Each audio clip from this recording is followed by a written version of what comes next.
Aujourd'hui, je voudrais faire une vidéo un peu hors série pour réagir sur les annonces de François Bayrou concernant le budget 2026. Première partie, c'est le diagnostic. Je pense qu'il a raison. Fondamentalement, on est proche du mur de la dette.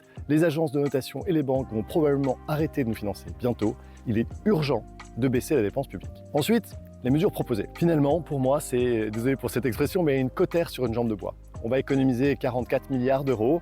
Alors plus exactement, il y a 16 milliards de recettes supplémentaires, donc d'impôts en plus, et environ 20 milliards de dépenses évitées, c'est-à-dire c'est pas qu'on va baisser la dépense, c'est qu'on va l'augmenter moins vite que prévu. Le chiffre que vous ne connaissez peut-être pas, c'est que l'inflation de la France pour 2026, ça sera environ 0,7% et que les dépenses publiques vont croître de 1,7%. Donc dire qu'on fait des économies alors que la dépense croît plus vite que l'inflation, je pense que c'est un peu une arnaque. Par ailleurs, sur le fond des réformes proposées, la plupart sont directionnement assez justes. Il faut remettre les Français au travail, il faut potentiellement baisser un certain nombre de dépenses des collectivités locales et autres. Je pense en revanche qu'il y a des sujets qui ont totalement été ignorés et je vais vous en citer plusieurs.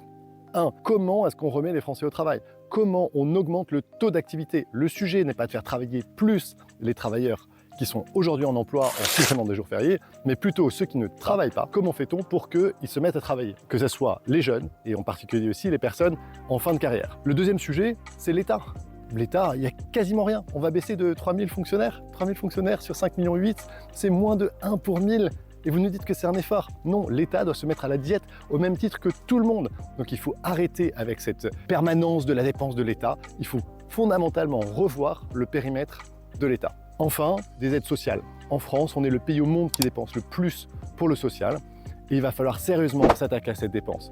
Au lieu de taxer plus les retraités ou les actifs, il va falloir se poser la question de savoir est-ce que l'aide médicale d'État telle qu'elle est faite aujourd'hui est justifiée? Est-ce que toutes ces dépenses sont justifiées? Et c'est là qu'il y a du gras. Donc en fait, ce projet 2026, c'est un an de répit, mais aucun des problèmes vraiment résolus.